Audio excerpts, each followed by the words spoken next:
ايه، مساء الخير يا زملكاوي. ايه عامل ايه؟ انت فكرني يعني هسيبك؟ لا، النهارده هتكلم معاك في فيديو مهم جدا، من اهم الفيديوهات اللي هعملها على القناه. هكلمك النهارده في رئيس النادي الاهلي الفعلي. ما تقوليش بقى ايه الكابتن محمود الخطيب وتبقى ايه بتتكلم كلام ما انتش فاهمه. انا جاي النهارده افهمك لغز كبير جدا محدش واخد باله منه الا العبد لله. فاهمين؟ ففي البدايه كده صلي على النبي، اشترك في القناه، فعل الجرس، ولو عجبك الفيديو واقتنعت بكلامي فعلا دوس لايك وشير الفيديو عشان يوصل للناس.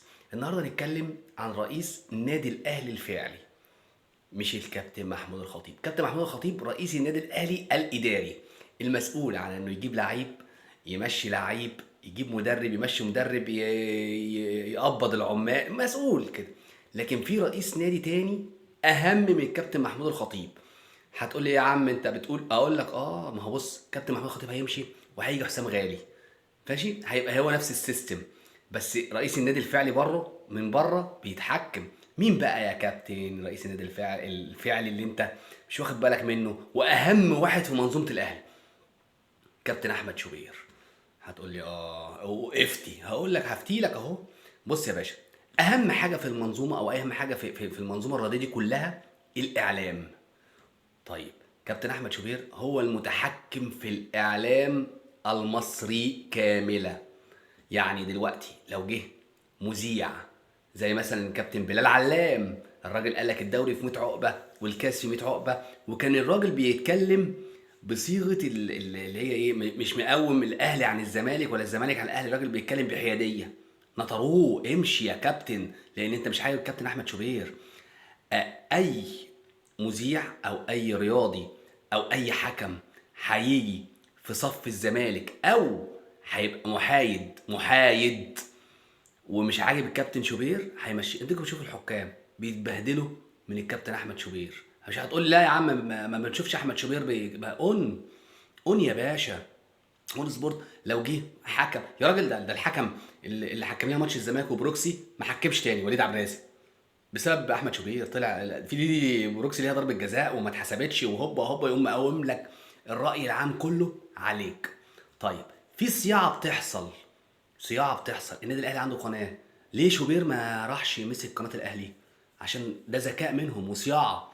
هو لو راح مسك قناه النادي الاهلي هو ما استفادش حاجه، لكن هم كمنظومه اما يقول لك لا انا اروح اون سبورت اللي هي ماسكه الدوري وبتذيع ماتشات الدوري والفرجه عليها اكتر. انا شايف ان طبعا، وده مش هنكذب على بعضين، اون سبورت متشافه عن الاهلي وعن قناه الزمالك، عن قناه الاهلي وقناه الزمالك. طيب لو شوبير بقى في قناه الاهلي، ايه اللي هيفيده للاهلي؟ مش هيفيد حاجه للاهلي. لكن في اون سبورت فايد الاهلي. اولا، مفيش اي حد يقدر يدوس على طرف الاهلي. يا راجل، ده المحلل الخبير التحكيمي لما بيجي بيقول الكوره دي مش شايفها ضربه جزاء للاهلي، يفضل يقول له لا طب تعيدها من حته تانية، طب لغايه ما يخليه يقول له بص هي فيها شك. ليه بقى؟ لو ما قالش فيها شك مش هيظهر تاني على القناه. ما هو مش هيظهر تاني على القناه. فالموضوع منظومه اعلاميه كبيره. وبص على فكره، انا جاي لك من المستقبل، ده انا هحكي لك على حكايات دلوقتي هتحصل في المستقبل تقول والله الواد ده كان لسه طالع وكان بيقول الكلام ده ما كناش مصدقينه. طيب، انتوا شفتوا ماتش الاهلي وفيوتشر؟ شفت الجون اللي دخل في مصطفى شوبير؟ اقسم بالله انا قاعد بتفرج على الماتش وما خدتش بالي ان هو جون. بقيت عامل ايه ده، هو في ايه، هو جون ولا مش جون؟ اغرب رد فعل في جون شفته في حياتي. معروف ان اي معلق لما يخش في الفريق جون بيقول جول وبيهيص، لقيته حسدتك يا مصطفى. بابا هيشنيرني يا مصطفى. ما انا لو قلت جون وهيصت جامد وقلت مش ممكن وعمر السعيد جرينتا توقع خطأ الحارس وبتاع، هيشنيرني مش هيذيع تاني. فما ينفعش، انا عايز اذيع وعايز اشتغل. فاقوم اعمل ايه؟ حسدتك يا مصطفى. يا راجل، انا كنت قاعد بتفرج مع جماعه اهلاويه، احنا مش عارفين الجوره جون ولا مش جون بسبب رد فعل المذيع. بسبب ايه؟ بسبب بابا. طيب، شوبير متحكم في لعيبه تروح الزمالك والاهلي؟ والله طيب، شوبير السبب في مشيان موسيماني. اهرش بقى في دماغك واقعد يقول لي يا عم انت الكلام العبيط ده، هقول لك انا هديك بالدليل اهو. موسيماني قال لهم انا عايز حارس تاني يبقى مع الشناوي. طيب، وجود حارس تاني مع الشناوي يبقى مصطفى شوبير رقم 3، يعني مش هيلعب. طيب، في عقل في الدنيا او في حاجه تعقل في الدنيا ان مدرب واخد لك 2 افريقيا والتالتة وصل الفاينل وخسر الفاينل مع الوداد في المغرب فتمشيه عشان خسر التالتة؟ يا راجل ده جايب لك اهم بطوله في تاريخك، التاسعه اللي انت بتحتفل بيها لغايه دلوقتي، اللي هي من الزمالك بالسكواد بتاع الزمالك دوت وسكواد الاهلي التعبان دوت، جابها لك. بس اللي حصل كالاتي: موسيماني عايز جون تاني وقعد يقول لك يجيب محمد صبحي، فكابتن شوبير فكر طب نجيب عندنا الشناوي وبعد كده محمد صبحي بعد كده ابني يبقى التالت يعني شكرا.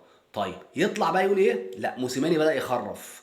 افتكروا الفترة بتاعت موسيماني لما كان بيهاجم احمد شوبير، والفترة دي كان بيقول فيها موسيماني عايز ايه؟ عايز حارس. طيب لا نمشيه. ليه؟ لان في خطه جايه. انا بص جاي لك من المستقبل بقى، انا جاي لك من المستقبل بقول لك حاجات هتحصل كمان سنه او سنه ونص ان شاء الله لنا عمر. طيب يقوم ممشي موسيماني ويجيب مدرب تاني، والمدرب التاني طبعا يعرف ان اهم حاجه مصطفى شوبير، فيقوم ايه؟ مصعده.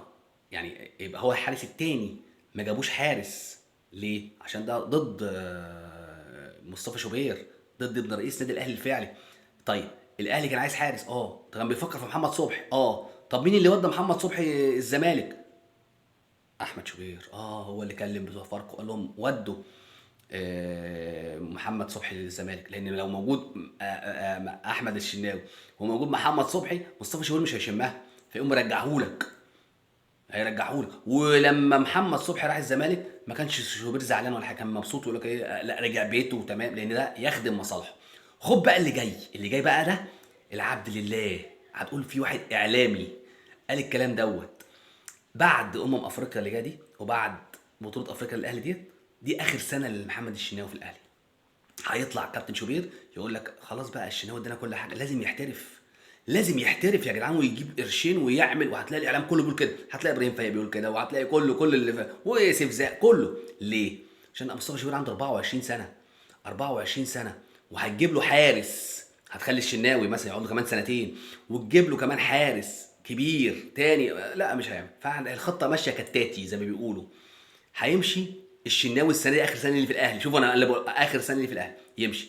مصطفى شوبير عنده 24 سنه يبقى جول الاهلي الاول. طب عايزين حارس لان احمد الشناوي احترف وكان كل الاعلام بيقول احترف، هيقوم جايبين له لا جون عنده 22 سنه 23 سنه من العيال طالعه جديد. يعني مش هيجيب له ابو جبل ومش هيجيب له احمد الشناوي ولا هيجيب له محمد عواد ولا لا لا لا لا لا, لا. نجيب بقى ايه؟ جون يعرف يقعد احتياطي لكابتن مصطفى شوبير. والست سنين 7 سنين الجايين بقى مفيش على حجر الا مصطفى شوبير، خلاص هيبقى جون مصر الاول. وهيسبلوا للشناوي بقى، خلاص جون مصر الاول يا كابتن مصطفى شوبير. ده راجل عنده قناتين يا باشا، عنده قناتين. فتخلي بالك من المعلومه دي كويس قوي. احمد شوبير يقود النادي الاهلي باعلامه، خلي بالك بيوجه الراي العام. يعني انا كنت بس موسيماني اللي واخد 2 دوري ابطال افريقيا وخسر الثالثه وصل الفاينل تمشوه؟ بس تابع انت بقى الاحداث ساعه مشي موسيماني ده، تلاقي ان احمد شوبير قايم عليه هجوم شرس. طب اربط بقى بين ان مشاه ليه؟ عشان كان طالب حارس مرمى، يعني مصطفى شوبير مش هيلعب. فنخلي بالنا من الموضوع ده. طيب جه بلال علام قعد يقول لك الدوري في 100 عقبه والكاس في 100 عقبه، قاموا ماشيينه. يطلع محلل يقول لك الاهلي ظلم والمفروض كان الاهلي ما يطلعش تاني. بيعمل ايه بقى كابتن شوبير؟ بيرسخ مبدا وفكره ان اللي يشتغل في الاعلام وفي اون سبورت بالذات اللي هي متشافه لازم يبقى ولاء للاهلي. يعني انا راجل زملكاوي اهو، انا زملكاوي اهو، بص يعني اقول لك انا زملكاوي متعصب اكتر منك 1000 مره، واعلامي، انا راجل بكالوريوس اعلام جامعه القاهره. لو حد جه قال لي دلوقتي طلع ودي السي في بتاعك قناه اون سبورت عشان هي عايزه مثلا مراسلين ولا عايزه معدين ولا هروح اقدم السي في. لو اتقبلت هبقى عارف الشرط ده اني ما اجيش على الاهلي، ما بينش ان انا زملكاوي ابدا عشان احافظ على لقمه عيشي واحافظ على رزقي، واني اطبل يعني مثلا الاهلي مثلا جاب جون اوف سايد او جون فاول او اقول لا بس اكيد الحكم ما شافهاش يعني لا, لا الاهلي عظيم ما ينفعش، انا لازم اقول كده عشان اشتغل. فهي دي الحكمه من الموضوع كله. الموضوع كله والله فاكرين كابتن عادل القيعي مره قال لك ايه؟ قال لك الكوره بتدار من بره مش من الملعب. هو يقصد الكلمه دي وفاهمها، هو عارف هو بيقول ايه. لان كان في الفتره دي كانت قناه الزمالك لسه طالعه، وهم كانوا قلقانين من قناه الزمالك ان تعمل شعبيه جامده. فقال لك جمهور الزمالك هيلتف ورا قناه الزمالك ويسمع منهم ويفهم اللي احنا بنعمله فيهم وهم مش فاهمينه، فيبداوا يلسوعونا. بس هو كان على درايه بالجمله دي. البطولات والكوره بتدار من بره الملعب، وكابتن احمد شوبير احسن راس حربه في منظومه الاهلي. فربنا يكرم، ونخلي بالنا من حاجات، تفاصيل بسيطه كده بتضيع الدنيا مننا احنا. يعني احنا لو خدنا بالنا من ده، انا كزملكاوي خدت بالي، وانت كزملكاوي، وانت كزملكاوي، وكل الزملكاويه بداوا ياخدوا بالهم ويتكلموا بالطريقه دي، هنوقفهم عند حدهم والله. هيبداوا يحسوا ان احنا هرشناهم. لكن هم دلوقتي هيحسين ان هم ايه، لا عادي عادي عادي، مفيش اي كلام، عادي يعني، مش اي حاجه. من الحاجات اللي بتظهر في الاعلام مثلا، حاجه افتكرتها قبل ما اقفل. عبد المنصف كان اعتزل في الاتحاد، وجي بعد الماتش والزمالك خد الدوري لبس فانيله الزمالك وقف فيها الجمهور واعتزل. كابتن احمد شوبير مسكه فشخه.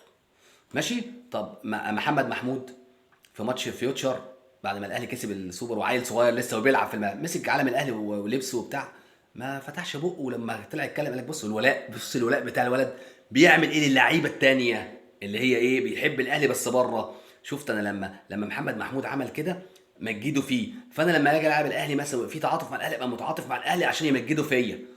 بصوا قصه يعني مرتبينها صح. خلاص مش عايز اطول عليك بقى، يلا اشترك في القناه، فعل الجرس، تابعني. يلا سلام عليكم.